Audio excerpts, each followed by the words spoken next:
Perfect. So today's session is on content qualified marketing, and I would welcome anyone to just jump off mute. Feel free to, don't be afraid to interrupt me if you have a question. I'll also leave time for Q&A at the end, and also feel free to pop stuff in the chat as well. Craig will keep an eye on that as well. So what we're going to talk about today is content qualified marketing. Now, the term isn't that well known, I guess, because I was trying to explain this concept to one of the members in Growth University, and they actually spat this term back at me, which I thought was an excellent oversight of what this is. And essentially what it is the privacy changes on platforms have made a significant difference to how we target and optimize adverts towards people. And aligning that content with aligning your adverts with what content people are consuming in the moment is a fantastic alternative to the privacy changes, because now it gives an opportunity to target a user basically on what they're consuming in the moment behaviorally, rather than what their general interests are. So the core of advertising is always finding the right people at the right place at the right time with the right message. There's nothing more to advertising really than coming back to these core elements. And when it comes to your awareness, you can get away with the right people and the right message. The right place and right time doesn't always need to be perfect when you're building awareness. Consideration, you might want to include the right place, but the right time isn't as important. They're still just in consideration mode. But when it comes to your conversions, this is when it's absolutely key. You're hitting the right people, right place, right time, right message. And that might happen in a multitude of scenarios, but there is ways to optimize this to be most effective. And that is where this strategy of content aligned marketing comes in. So the old picture of advertising, and Facebook is the standard example now of how things have gone terribly bad after the privacy changes. So before, you were able to put in a lot of information, say, for example, bike enthusiasts, and you could go after people with those interests, what they did, their location. You could look at all the different things they're interested in, and also plus the multitude of things they were navigating in the world of the online web, we'll say. So every website that you can imagine, vast majority of websites, or anyone who is advertising at least, would have had the Facebook pixel installed on their site. People didn't necessarily need to update their profile and say, I am interested in cycling, I am interested in this, that, and the other. The pixel was tracking them across the internet. I mean, it is phenomenal the amount of data points that Facebook had on users that it was able to leverage. I think I read somewhere before that the average user by the time they're 18 would have had 18,000 data points on them. So it's significant, the volume of data that they were using that is now being kind of chopped off from them. Now, this at the moment really impacts the Apple user. So anyone who has an Apple device who's updated their phone to iOS 14 or further has the impact of the choice essentially to be tracked or not, and that is what's impacted Facebook. Now, Android is following suit. So by the end of this year, I imagine, start of next year, you're going to be looking at this problem across all devices. So getting to grips with other advertising tactics is a good opportunity now. Facebook hasn't really come up to speed on this. I mean, when I look at TikTok ad performance in comparison, it's much better. Google ad performance, it's much better. So when you're looking across platforms, it all comes back to how they built their data sets to begin with, how they're using it, and how they're navigating the world of tracking. Now, enhanced conversions is something you'd start seeing in Google Ads. It's working great. TikTok uses, again, an aggregated event measurement system. It doesn't rely as heavily on this personal information. Now, Facebook has rolled out what's called the Conversions API, which is slightly different to the Facebook Pixel, where it pulls information from the server as opposed to the site to give you more information, but it's still not grasping the full picture. The bigger problem on tracking is the other side of it. If you can't track someone, you can't target someone. I would still be happy if you could target, even if I was losing some of the metrics on the other side, because businesses have a sense of this, and you can use other things like UTM parameters or Zapier connections and all of these segmetric. There's a multitude of analytics tools out there that will give you insight into that may be away from the Facebook platform, but the targeting is the big picture. So this is the notification that users will see now, essentially. Do you want the app to track your activity across other companies' apps and websites? And with Facebook's past privacy history, As you can imagine, it's very easy to say no, not a hope. At the moment, you're looking at maybe 4 in every 100 people opting in to continue being tracked in the US, which is a significantly low number. So if you're looking at, say, a 100% of an audience in the US, about 46% of people use an Android device. The rest typically use Apple. If you look at this in a worldwide scenario, you're going to actually see a much higher percentage of Android devices. So it doesn't impact you as much, particularly in other regions. But in a US context specifically, you're looking at then anyone who's updated their iOS to 14.5, plus the extra people then who have opted out, would probably put your targeting actually at maybe a 40% loss, give or take. That's a very general number that I'm throwing out there, just to be clear on that. So that's the kind of impact that you're really seeing. And you can see that in the costs. The average person is seeing maybe 2, 3, 4 times the expense that they were seeing in 2019. It's a significantly more expensive platform to run your adverts on. And targeting was a no-brainer before. So you put in your audience, and retargeting was the exact same. You could pin people who'd been to your website, didn't convert, and you could get back in front of them again. You can still set up this structure inside in these ad accounts, but what you have the impact of now is that loss of people who are going to be able to be targeted. So you lose a bucket. It's like using a leaky bucket at the moment to retarget at the moment on Facebook, which is a very difficult thing to do. The other thing that I just want to anecdotally mention about retargeting is that marketers love remarketing campaigns because they have fantastic metrics. Next to a brand campaign, your marketer is going to love your remarketing campaign.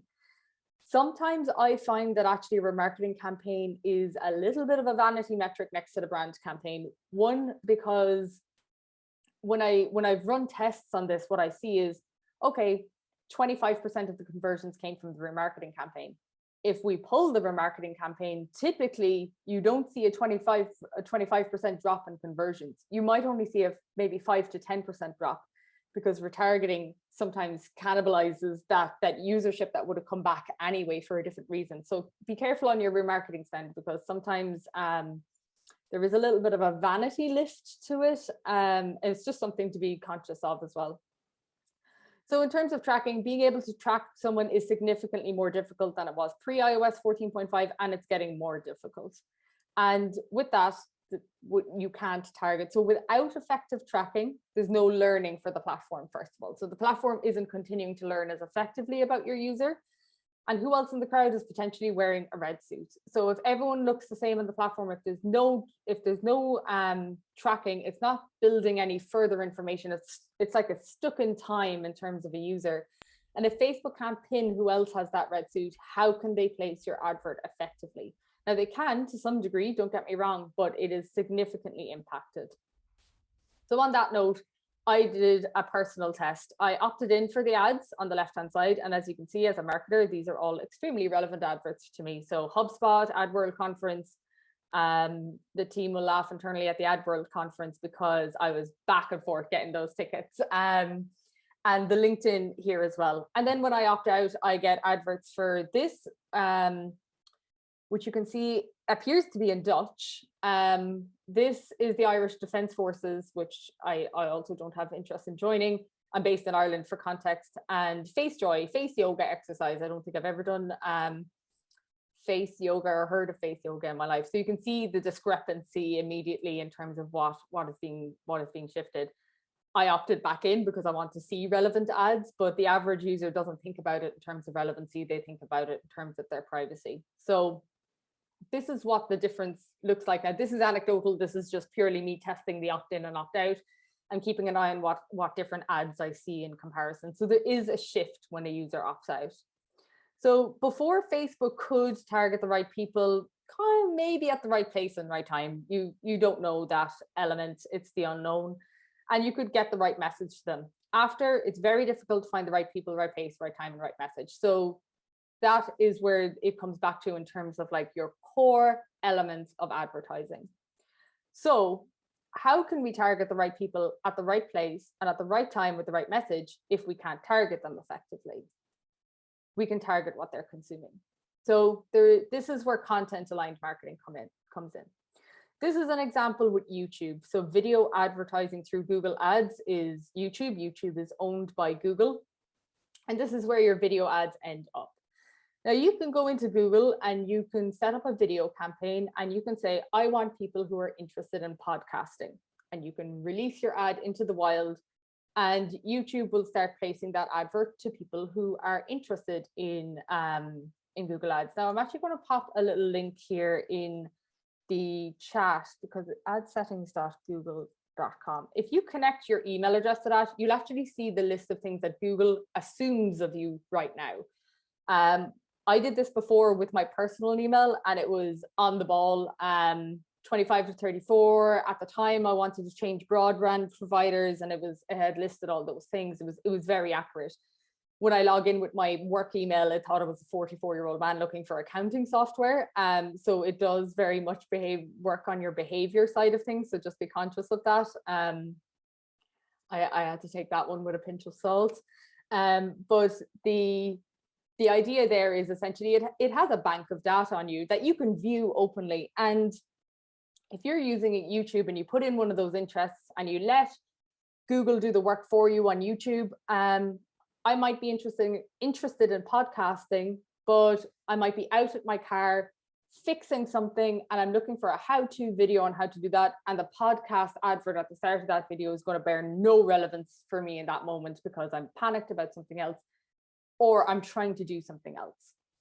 But YouTube have what's called a placement feature, not an audience targeting feature, as well as the audience targeting feature, I should say. So what you can do instead of putting together an audience for YouTube, you can do some research, like searching which is the best podcasting mic. And say you sell podcast mics, you can take the URLs of all the best performing videos and put them into your placement selector inside in Google Ads. And then what you get the opportunity to do is have your videos play specifically on these videos. So that is essentially what content aligned marketing comes back to. You're seeking out the user in the moment where they're behaviorally researching and consuming the content that is most relevant to your business.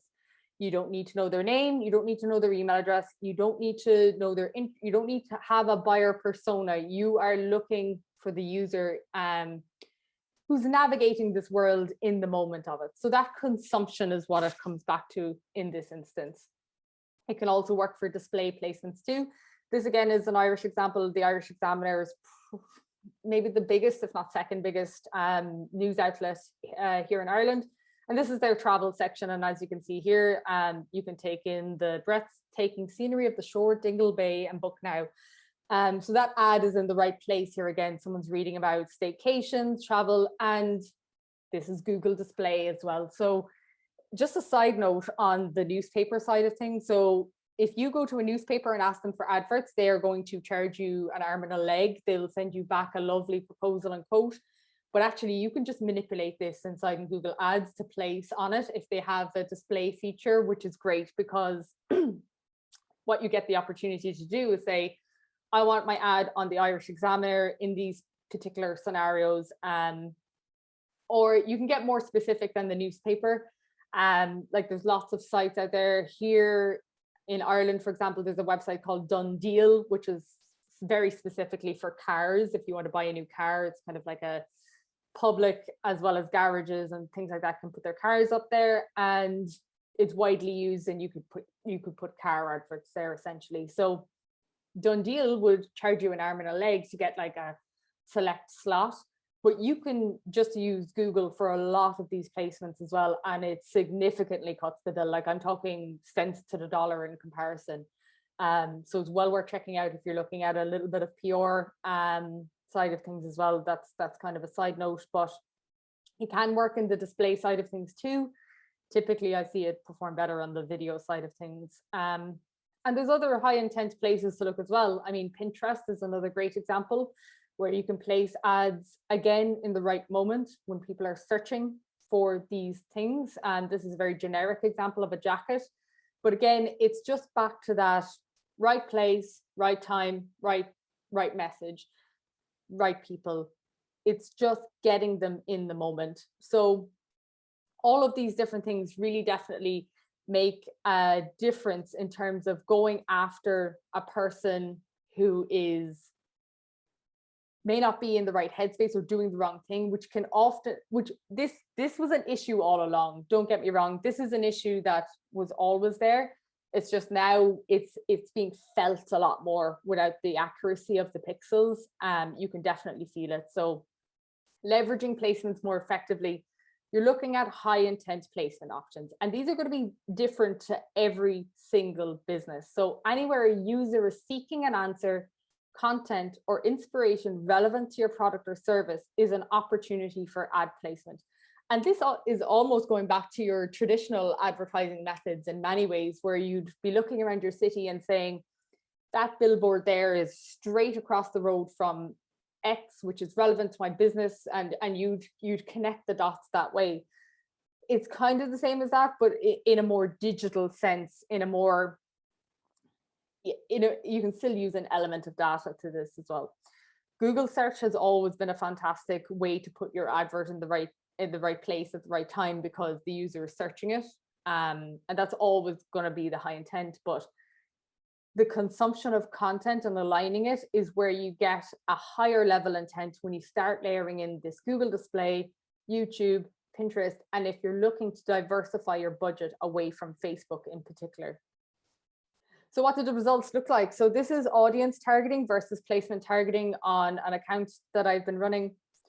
You can see here 16.5K. This is roughly the same budget, by the way, overall. View rate is lower, clicks are lower. The cost per thousand, CPM is cost per thousand people, is about double, just over double, give or take, of when I use placement targeting. The watch rate is longer, the impressions are higher. The impressions are higher because the cost per hitting 1,000 people is about half, and the click rate is higher. So you can see the difference here, and this is just a little bit of an anecdotal test, just to show you the difference between going after someone with an interest versus going after someone in the moment. The costs are coming in lower. I'm seeing this across a few accounts as well. It is something you need to experiment, because you might find little things are different. For example, I work with someone who does baby clothes and like baby stuff, like bottles, milk, all that kind of stuff. And we found that actually just the audience targeting, but time slotting it to like 12 p.m. to 4 a.m. worked really well, because we were just catching people at the right time, shall we say. A mother up in the middle of the night, breastfeeding and scrolling through their phone, that was enough to capture it without having to focus too much on the placement. So you might need to experiment with this. Don't get me wrong, this isn't going to be the same for every business. Nothing is ever the same for every business. Every piece of advice you ever hear from a marketer is an experiment, not the gospel truth. You have to just kind of layer these things into your own business there as well. Placements are still important within Facebook though. If you want to continue using Facebook ads, this isn't me advocating pulling all your budget from Facebook ads. It still has a place in the marketing ecosystem. It's still one of the biggest platforms in the world. It encapsulates Instagram as well. But think about the right place at the right time when you're looking at your placement. So Facebook, the marketing expert, will ring you up. Hi, and make sure to switch all of that to automatic placements. Automatic placements puts your adverts in all of these boxes that are ticked here in front of you.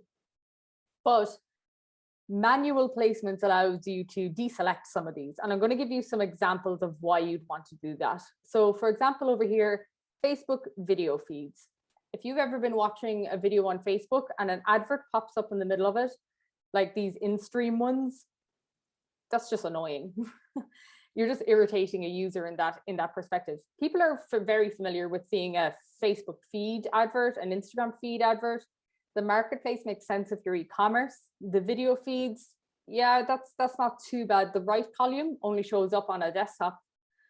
Instagram Explorer, I usually leave that turned on. Instagram Shop, if it's e-commerce. Messenger inbox, if you're looking for leads, potentially.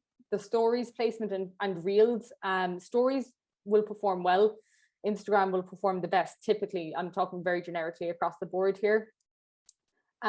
Reels are still considered quite a new placement. In-stream is just an irritating placement. Reels overlay, I haven't seen great performance from that.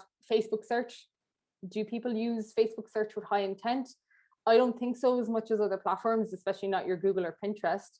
And in article, if people are reading articles, fair enough, but you don't have control over what articles, and that is an issue.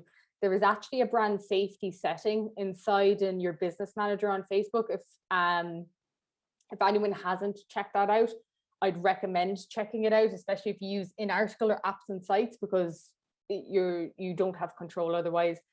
And then there's an apps and sites, which is actually not on Facebook at all. This is all partner sites, partner apps. I've seen this placement work well for people with apps, but not in any other scenario. So this is a whole block where you're not even getting onto the platform, which is important to consider as well. So that's why I think about these things, because sometimes a placement is just going to irritate a user, and it comes back to, again, are you catching people at the right place at the right time? Maybe with an awareness or consideration style campaign, you can get away with more of these placements. But I think if you're in a conversion mindset and you're chasing conversions, I think about your placements just that little bit more strategically when you're going through the Facebook side of things. Hey, And Jen, quick question. I'm so sorry. Just you're on the okay. last slide, is there a set of, is there like one or two that you would say always should be on here, or is it pretty much always a case by case basis? Case by case basis, but as a general rule of thumb, the lower the budget, the more I stick to the feed. So Okay. Facebook and Instagram feed typically will get you the most conversions. Even if you leave them all on and you check your placements right now on your ads, you're probably going to see most of your conversions came from Facebook or Instagram feed.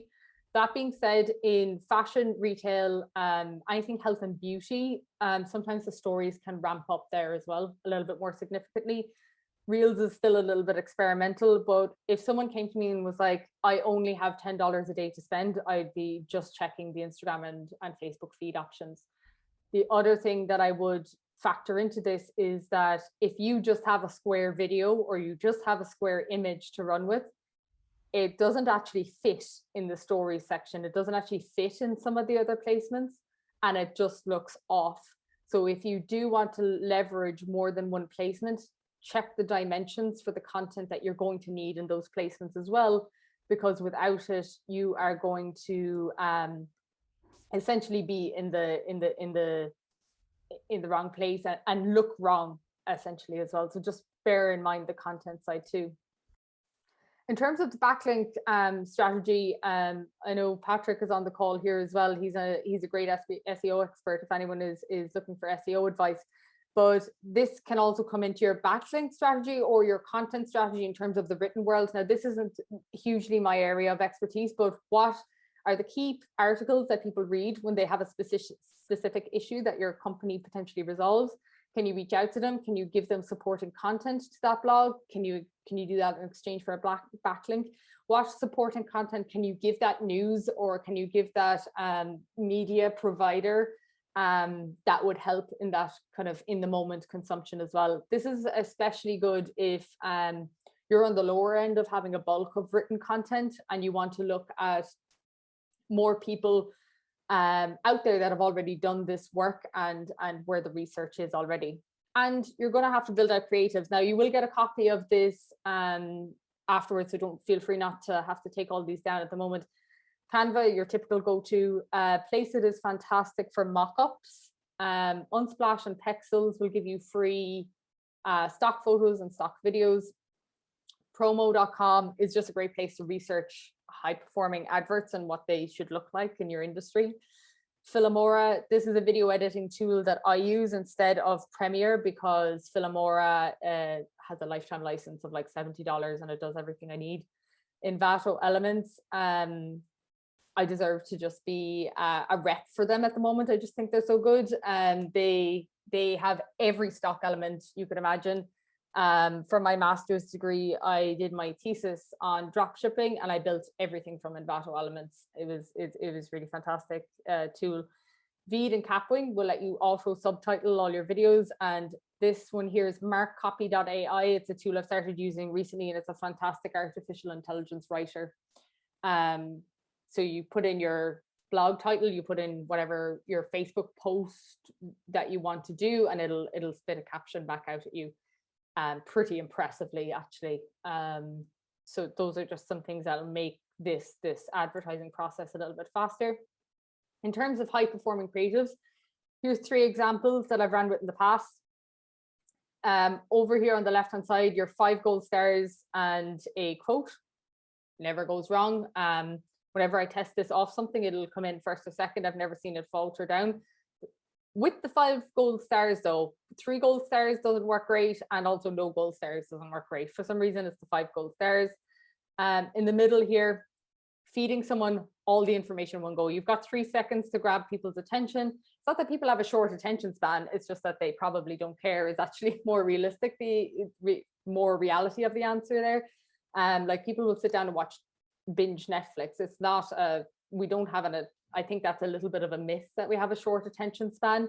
It's actually more that we just consume what we want, more so than anything. But for this example, it wanted to make clear that like you could work out at home, there was recipes, and it didn't matter if it was advanced or beginner. So we just split this into 4 blocks so that the user could see this information straight away. And the one over here on the right is particularly interesting. This is a 4.5 minute video, I think, maybe 4 minutes.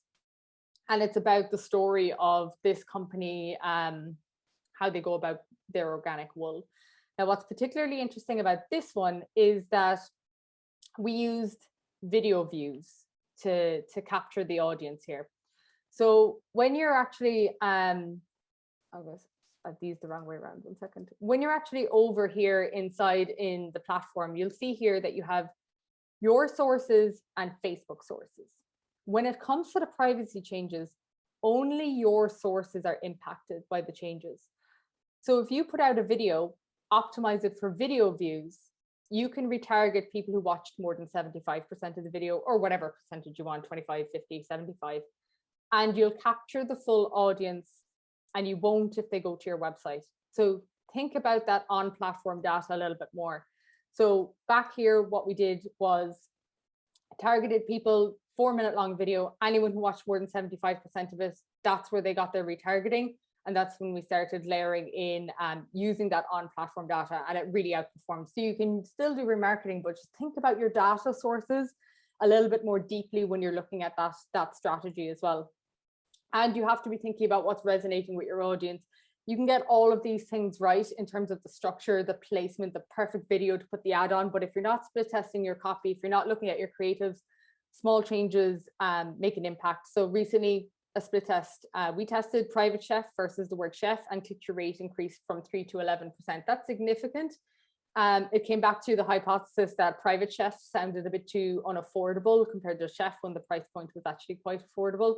So there's these little things, like I had this experience at the moment with a luxury florist, and the price is higher, but not so significantly. The word luxury, private, things like that can often benchmark you too high if your price point is down here and actually you're fine down here. It's kind of a little bit of a messaging and brand play that you need to factor into these things as well. And in terms of actually still using Facebook, because as I mentioned, this isn't me spieling to actually remove Facebook from your advertising ecosystem if it still works. But you will see this note here, and I've been saying it for the last few weeks as well. This is new, but you may see higher performance with a broad audience.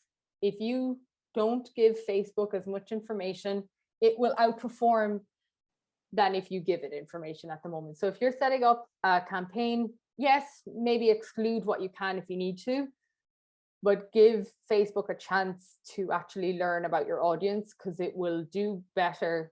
Every instance of me testing it in the last few months, it will outperform it. And we even had this instance internally in Growth University where we scrapped the user personas and just let Facebook go into the wild, and it outperformed it significantly in terms of lead volume. Potentially any webinars that we've run in the last few months, if you've attended any of those, if you're not a member, potentially you came through one of those ads that was just let Facebook do the legwork.